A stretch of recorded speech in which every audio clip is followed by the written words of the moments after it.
دور بہت دور ایک جگہ دکھائی دے رہی ہے، جیسے میلوں لمبی سرنگ کے دوسرے سرے پر روشنی کا ایک موہوم سا دھبا۔ میں اسے کہاں سے دیکھ رہا ہوں اور کس زاویے سے دیکھ رہا ہوں اس کے متعلق کچھ نہیں کہہ سکتا۔ کوئی گھر، کوئی انسان، کوئی درخت، کوئی جانور بھی تو نہیں وہاں۔ کیا وہ کوئی صحرا ہے جہاں وہ جگہ واقع ہے؟ یہ بھی نہیں کہا جا سکتا۔ اس طرح کے لایعنی تسلسل کو توڑنے کے لیے صحرا میں اور کچھ نہیں تو ٹیلے اور ان کی اونچ نیچ ہی ہوتی ہے۔ تو پھر یہ کیا ہے؟ صاف چٹیل میدان ہے۔ شاید ایسا ہی ہو یا نہ بھی ہو، کیونکہ ہر سمت، ہر جانب سے سیاہی میں رنگا ہوا سرخ رنگ امڈا چلا آ رہا ہے۔ کچھ ٹھیک سے سجھائی نہیں دیتا۔ اس جگہ پر بھی کوئی خاص روشنی نہیں، بس ایک گنبد سا وہاں ٹھہرا ہے جو جگنو کی طرح وقفے وقفے سے ٹمٹماتا ہے۔ اس کی نیلاہٹ اور سبزی مائل مدھم سی روشنی اشاروں سے بلاتی ہوئی معلوم دیتی ہے۔ دفتن چاروں طرف پھیلی ہوئی سیاہی مائل سرخیوں سے سایوں کی طرح کی ایک مخلوق اس کی طرف لپکتی ہوئی چلی جا رہی ہے۔ نہ تو ان کے بڑھتے پاؤں کی کوئی چاپ ہے اور نہ ہی ان کے ہانپتے ہوئے کھلے منہوں سے کوئی آواز نکل رہی ہے۔ لاکھوں کروڑوں پر مشتمل اس ہجوم کے اگر محض سانسوں کی آواز ابھر سکتی ہوتی تو ایک تیز قیامت خیز آندھی کا شور اٹھ کھڑا ہوتا، مگر وہاں وہی موت کی خاموشی برقرار ہے۔ اژدہام اپنی دھن کا پکا ایک سیل بے امان کی طرح دیوانہ وار آگے بڑھتا جا رہا ہے۔ گنبد اپنی جگہ پر مستحکم، روشنی کے نرم نرم مدھم مدھم اور مدھر اشاروں سے برابر بلایا جا رہا ہے۔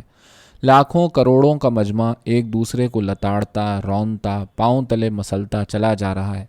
جو گر گئے وہ ہمیشہ کے لیے گر گئے، جو باقی ہیں ان میں سے ہر ایک دوسرے سے آگے بڑھ جانے کی فکر میں لگا ہے۔ میں بھی اپنے جسم کے ایک ایک ریشے کو اس کی آخری انتہا تک آزماتا ہوا اس سیلاب میں ایک لہر کی طرح اپنا راستہ بناتا ہوا چلا جا رہا ہوں۔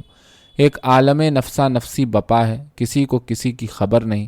سر اپنا اپنا ہے، مگر سودا صرف ایک ہے کہ کسی صورت گنبد تک پہنچنا ہو جائے۔ چند ثانیوں میں لاکھوں اپنے دل میں منزل کی حسرت لیے ان سرخ اندھیروں میں دفن ہو گئے۔ میں اب سب سے آگے ہوں، اپنے مردہ ساتھیوں کی لاشوں کو کچلتا ہوا آگے بڑھتا جا رہا ہوں۔ گنبد ٹمٹمائے جا رہا ہے، اپنی سبزی مائل نیلاہٹ کو اس رفتار سے وقفوں سے بکھیرتا ہوا نرم مدھم مدھر اشاروں سے بلائے جا رہا ہے۔ مجھے کچھ خبر نہیں کہ میرے پیچھے اب ہجوم گھٹ کے کتنا رہ گیا ہے۔ کون ہیں جو بالکل میری ایڑیوں کے ساتھ لگے ہوئے تند رفتاری سے پیچھا کرتے چلے آ رہے ہیں؟ ایک بار بھی مڑ کے دیکھا تو ہمیشہ کے لیے سرخ اندھیروں میں گم ہو کے رہ جاؤں گا۔ کیا خبر میں کب دم توڑ کے گروں اور کون مجھے کچلتا ہوا آگے بڑھ جائے۔ گنبد نزدیک آ گیا، اکھڑتا ہوا دم سنبھل سا گیا، گرتا ہوا حوصلہ بلند ہو گیا، ٹوٹتی ہوئی آس پھر بند گئی۔ یہاں پر روشنی خوب تیز ہے، مجھ سے آگے کوئی نہیں، منزل چند قدم پر ہے، کامیابی سے ہمکنار ہونے والا ہوں۔ فوری پیچھے کون ہے؟ اتنا تجسس بھی میرے ہاتھ میں آتی ہوئی کامیابی کو ناکامی میں بدل دینے کے لیے کافی ہے۔ چھوڑو اس خیال کو، صرف ایک بار اور زور لگاؤ اور اپنی مراد پالو۔ میں اب گنبد کے اوپر تھا، خوشی اور تفاخر کی رہ رہ کے اٹھتی ہوئی لہریں میری روح اور جسم کو اندر باہر اوپر نیچے ہر طرف سے گدگدا رہی تھیں۔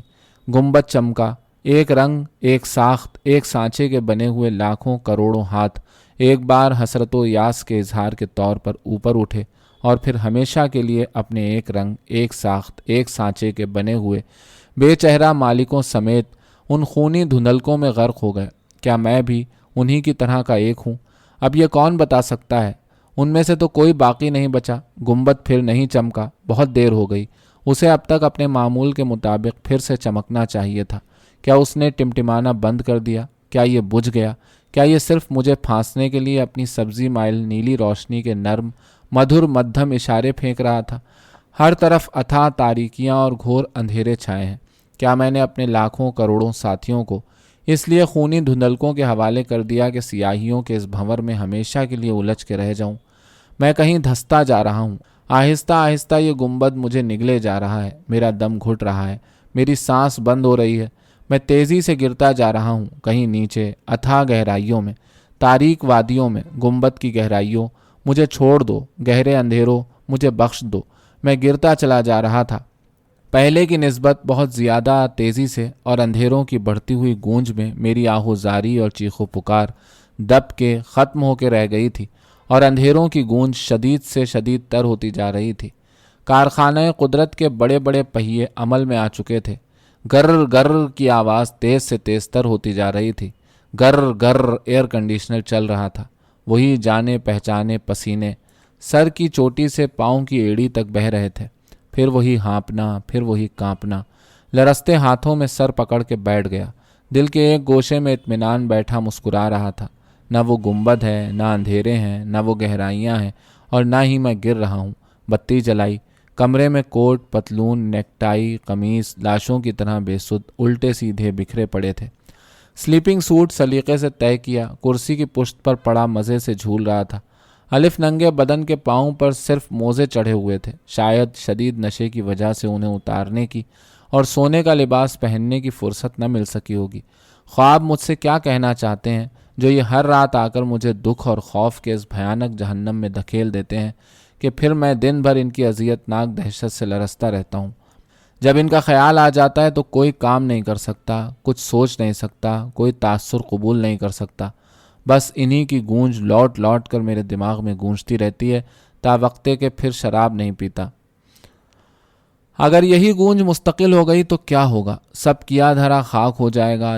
لاکھوں کا کاروبار جو اتنے جتنوں سے اس منزل تک پہنچایا ہے اجڑ کے رہ جائے گا۔ میں پھر اسی طرح کوڑی کوڑی کو ترسا کروں گا جس طرح فیروز آباد سے نکلتے وقت ترسا کرتا تھا۔ نہیں نہیں، یہ نہیں ہو سکتا۔ میں نے اپنے سر کو اور زیادہ زور سے ہاتھوں میں بھینچ لیا۔ یہ خواب مجھ سے کچھ نہیں کہنا چاہتے۔ دراصل میں کچھ کہنا چاہتا ہوں جو کہہ نہیں پا رہا۔ میرے اندر گہرائیاں ہیں، خالی، قطعی خالی، سائیں سائیں کرتی ہوئی گہرائیاں، جن میں ہر رات شراب پی کے میں لڑک جاتا ہوں اور پھر گرتا چلا جاتا ہوں، حد لا انتہا تک۔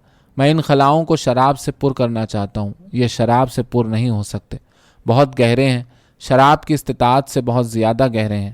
لیکن اگر شراب نہ پیوں تو پھر کیا کروں؟ سوؤں کیسے؟ رات رات بھر چھت کو تکتے ہوئے خیالات کے تانے بانے کہاں تک بنتا جاؤں، جن میں آخر کار جالے میں پھنسی ہوئی مکھی کی طرح میں خود ہی الجھ کے رہ جاتا ہوں، اور وہی سانس گھٹنے کی کیفیت جو خوابوں میں ہوتی ہے وہ جاگتے میں وارد ہو جاتی ہے۔ میری چھاتی کے بوجھ، میری زندگی کے بھاری پتھر، یہ جو ہر رات تم میرا گلا گھونٹنے آ جاتے ہو، ایسا کیوں نہیں کرتے کہ کبھی میرے ذہن سے پھسل کر میری زبان پر آ جاؤ؟ کہنا محض وہی نہیں ہوتا کہ جو الفاظ کے سانچے میں ڈھل کر زبان پر آ جائے۔ کہنا تو صرف اظہار کا ایک ذریعہ ہے۔ تم اپنی ذات، اپنی شخصیت، اپنے آپ کے اظہار کے لیے الفاظ کے علاوہ کوئی اور ذریعہ اختیار کر لو، جس طرح کروڑ پتی بننا، کوئی کرنی والا پیر فقیر بننا، کوئی نامی گرامی مجرم بننا، وغیرہ وغیرہ۔ لوگ کوئی ایک ذریعہ کیسے اور کیوں کر چن لیتے ہیں، بس چن لیتے ہیں، شراب پینا، اور اتنی پینا کہ پھر بہکنے کے سوا چارہ نہ رہے۔ یہ بھی تو ایک ذریعہ ہے اظہار کا جو میرے حصے میں آیا ہے۔ جیکی آج روشنی ہونے پر ایک مرتبہ جاگا، نیند سے بھری ہوئی سرخ سرخ آنکھوں سے ایک نظر مجھے دیکھا۔ قطعی ننگا ہوں، شاید اس لیے پہچان نہیں سکا۔ پھر فوراً پنجوں پر تھوتھنی رکھ کے سو گیا۔ اسے کیا خبر کہ جب یہ فرش پر پڑا اطمینان سے سو رہا تھا تو چند فٹ کے فاصلے پر اس کا مالک کن بھیانک اور جان لیوا حالات سے گزر رہا تھا۔ یہ اگر ساتھ ہوتا تو اس کی ابلتی ہوئی دم اور محبت بھری نظریں میرے عذاب میں کمی تو نہ کر سکتی، مگر جھیلنے میں قدرے آسانی پیدا کر دیتی۔ جیکی خواب میں دھیرے دھیرے بھونکنے لگا۔ تو بھی اندھیروں میں پھنس کے گہرائیوں میں گر رہا ہے۔ مجھے تو عذاب سے نجات دلانے والا کوئی نہ تھا، میں تمہیں جگائے دیتا ہوں عذاب سے چھٹکارا دلانے کے لیے۔ کتے بھونکتے تو اس وقت ہیں جب کسی کو ڈرانا یا خوفزدہ کرنا چاہتے ہوں، یا پھر اعلان فتح کے طور پر بھونکتے ہیں۔ جیکی کے پاؤں ہل رہے تھے، اب پیچھا کر رہا ہوگا، بلا وجہ کسی کی جان کو آ رہا ہوگا، اٹھا دینا ہی ٹھیک ہے۔ میں نے زور سے آواز دی، جیکی جیکی۔ وہ گھبرایا ہوا سا اٹھ کے بیٹھ گیا۔ کان کھڑے تھے، چوکس اور مستعد، گردن گھما کے ادھر ادھر نظر دوڑائی اور پھر ششدر آنکھوں سے مجھے دیکھنے لگا، جیسے کہہ رہا ہو یہ تمہیں کیا ہو گیا ہے کہ ہر روز آدھی رات کو اٹھ کے بیٹھ جاتے ہو، اور آج تو قطعی ننگے بھی ہو۔ مجھے اپنا جسم نامانوس اور اجنبی محسوس ہوا، جیسے یہ میرا اپنا جسم نہ ہو۔ میں نے اٹھ کے شب خوابی کا لباس پہن کے جیکی کا غدر دور کیا، سر درد کی 2 گولیاں الکا سیلزر سے نگل کے بستر پر لیٹ گیا۔ روشنی اندھیروں کو ڈرانے کے لیے جلتی رہنے دی۔ دراصل میرے اندر اندھیرے ہیں اور انہیں اجالے کی ضرورت ہے۔ محض اتنے اجالے سے بات بن جائے گی جتنا اجالا کہ ایک بھرپور اندھیری رات میں ایک جگنو کر سکتا ہے۔ لیکن وہ جگنو کہاں سے لایا جائے؟